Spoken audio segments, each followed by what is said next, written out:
आस्ता बोलो। आमिर आमिर आस्ता बोलो।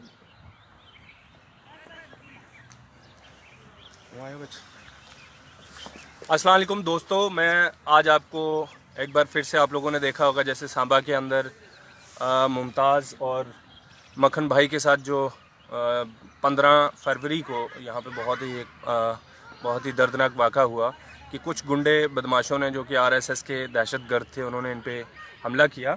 तो पिछली कहानी सारी आपको पता है कि ये लोग हॉस्पिटल में ये जो हमारे मुमताज़ भाई हैं, इनकी वाइफ जो प्रेग्नेंट थी, बीमार थी, हॉस्पिटल सांबा के अंदर थी, और ये मक्खन साहब जो हैं ये इनके ससुर जी हैं।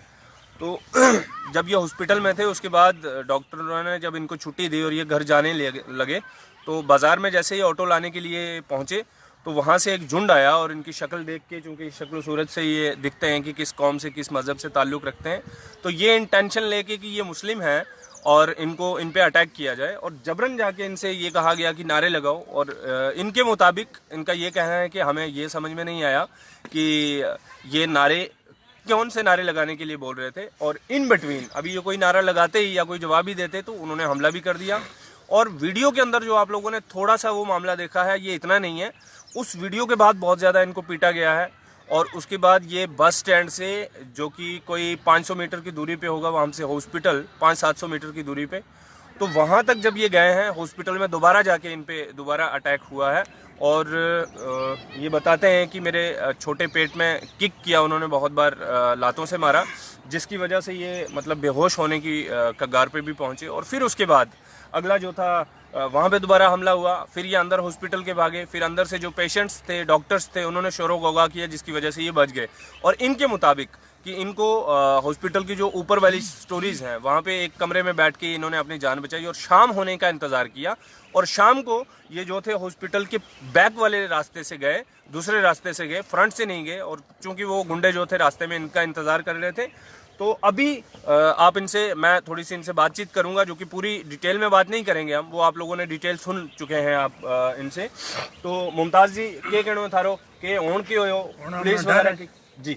हमने डर है, हमारी माँ बहन बीमार हुए, उसने भी ले गया, हम अस्पताल में नहीं आ सकता, डर है हमने। तो पुलिस ने कुछ नहीं, पुलिस ने कुछ नहीं हमने किया।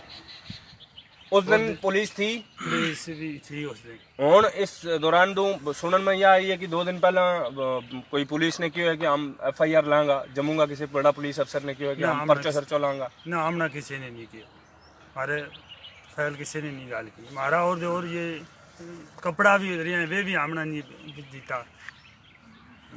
मक्खन साहब तम के हम के मार बड़ी बहुत, हमने बिला बजा हुई हमने मार।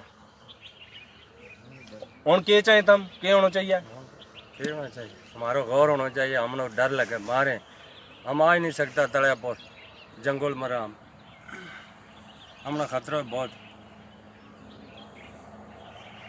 तो साथियों, मैं अभी कंक्लूजन के तौर पे आप लोगों से आपका ज़्यादा वक्त नहीं लूँगा। एक गुजारिश आपसे करता चलूँ कि एक दिन पहले बहुत शोर गोगा हुआ कि DIG जम्मू साहब ने ये SSP सांबा को ऑर्डर किया है कि आप FIR लॉन्च कीजिए।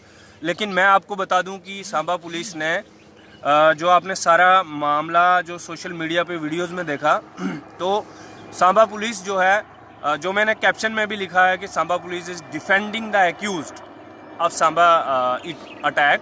तो बेसिकली सांबा पुलिस 147 यानी कि 147 के तहत एक FIR लगा रही है, जिसमें 147 ये हो गया कि मैं किसी के साथ हाथापाई कर लूँ, एक छोटा सा झगड़ा हो जाए, किसी वजह से छोटा सा झगड़ा हो जाना, वो FIR मतलब वो सेक्शन लगा के इनको बचाने की कोशिश की जा रही है।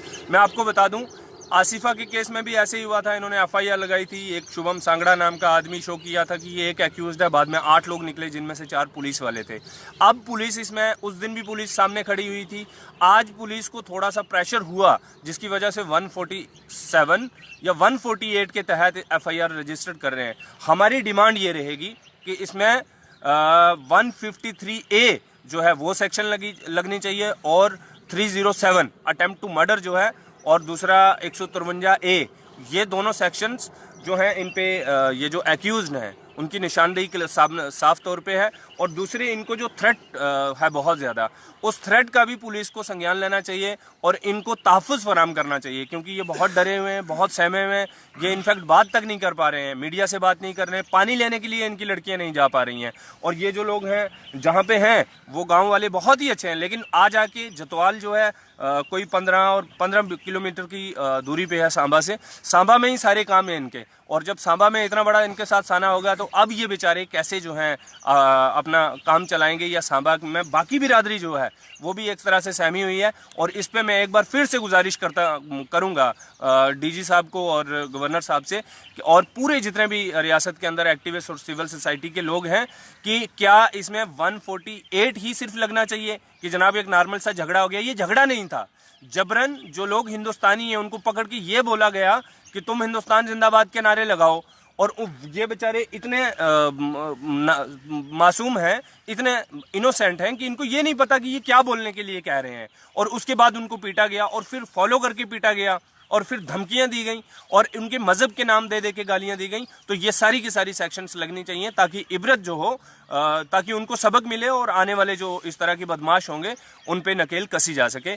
इंशाल्लाह जल्दी ही अगली बार मुलाकात होगी। बहुत बहुत शुक्रिया।